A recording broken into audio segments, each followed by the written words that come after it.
Ever feel like your brain has a mind of its own, especially when you need to get something important done? You sit down, ready to work, and suddenly, cleaning the entire house seems way more appealing than tackling that one big project. Or maybe you just find yourself scrolling endlessly, telling yourself you'll start in just 5 more minutes. If that sounds familiar, you're not alone, and it's not a sign of laziness. Your brain is actually hardwired to do this.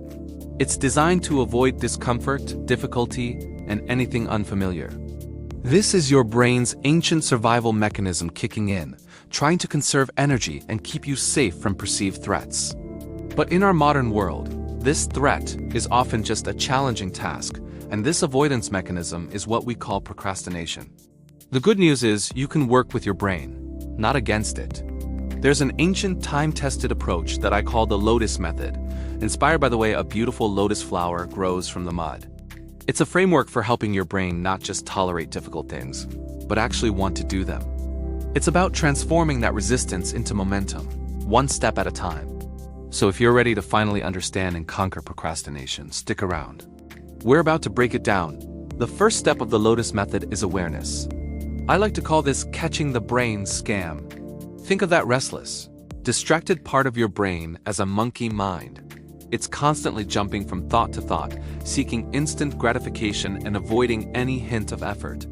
The moment you notice this happening, that urge to check your phone, the sudden thought that you need to organize your sock drawer right now, that's the moment of power. Simply say to yourself, there's my monkey mind trying to get me to avoid this task. By naming it, you're doing something incredible. You're activating your prefrontal cortex, the logical, rational part of your brain. This act of conscious recognition reduces the power of the amygdala, the emotional, reactive part that's screaming, "This is hard, run away." You're not fighting it. You're just observing it. This simple act of naming the pattern creates a tiny bit of space between the impulse and your action, and in that space, you regain control. Once you've caught your brain in the act, it's time for step 2. Go with the flow, not against it. This is all about starting ridiculously small. Our brains are designed to resist massive, overwhelming tasks. If you think, I need to write a 10,000-word report, your amygdala lights up like a fire alarm, signaling a huge threat. It's too big, too difficult. The secret is to break it down into a step so easy, so tiny, that your brain doesn't even see it as a threat. Instead of write the report, tell yourself, I'm just going to open the document. That's it. Or, I'm just going to write 1 sentence. Or, I'll work for just 5 minutes. When the task is that small, your brain has no reason to resist. It thinks, I can do that. What happens next is pure brain chemistry magic. Once you complete that tiny, non-threatening step, your brain releases a small amount of dopamine, the reward chemical. It feels good. This small win creates a positive feedback loop. Your brain says, hey, that wasn't so bad, it actually felt good. What's next? This is how you build momentum. You're not forcing yourself up a mountain. You're gently rolling a snowball that gets bigger and bigger on its own. You're bypassing the brain's threat response and hacking its reward system to work for you, not against you. Now, let's move on to the third step, stillness. This might seem counterintuitive when we're talking about getting things done, but it's like sharpening the blade before you start cutting. In our hyper-stimulated world, our minds are constantly buzzing. This chronic mental noise keeps our stress hormone, cortisol, elevated, making it even harder to focus and start difficult tasks. The practice of stillness is about deliberately calming that noise. This doesn't have to be a complicated hour-long meditation session. It can be as simple as setting a timer for 5 or 10 minutes each day and just sitting quietly. You can focus on your breath, notice the sounds around you, or use a guided meditation app. The goal isn't to have a perfectly empty mind. Your mind will wander, and that's okay. The practice is gently bringing your attention back, over and over again. Doing this consistently has profound effects on your brain. It lowers cortisol levels, reducing that feeling of chronic stress and anxiety. It also increases alpha brainwaves, which are associated with a state of relaxed alertness. That calm, focused state where creativity and problem-solving flourish. By practicing stillness, you're not just resting. You're actively training your brain to be less reactive and more focused, creating the ideal mental environment for deep work. With a sharpened mind, we arrive at step 4, intentional action. This is where we take the momentum we've built and channel it effectively. This step is about focusing on one slice at a time. Our brains are not designed for multitasking, despite what we might tell ourselves. When we try to juggle multiple tasks at once, we're not actually doing them simultaneously. We're rapidly switching our attention back and forth, and each switch costs us mental energy and focus.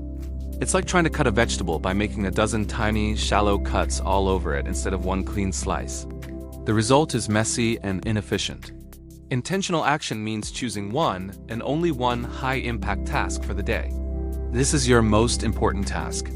Then you dedicate a specific, uninterrupted block of time to it. This could be 25 minutes, like the Pomodoro technique, or it could be 50 minutes. During this time, your phone is on silent and out of sight. Notifications are off. Your email is closed. It's just you and a single task. You give it your undivided attention. By doing this, you allow your brain to enter a state of deep focus, or flow, where you're fully immersed and work feels almost effortless. You'll accomplish more in one focused 50-minute session than you would in 3 hours of distracted, fragmented work. You're honoring your brain's preference for single tasking and leveraging it to produce your best work. Finally, we come to the fifth and perhaps most crucial step of the Lotus Method: patience. This is about trusting the bloom. A lotus flower doesn't sprout overnight. It starts in the mud, slowly, patiently growing towards the light. Your progress works the same way. We often get discouraged because we expect instant, dramatic results.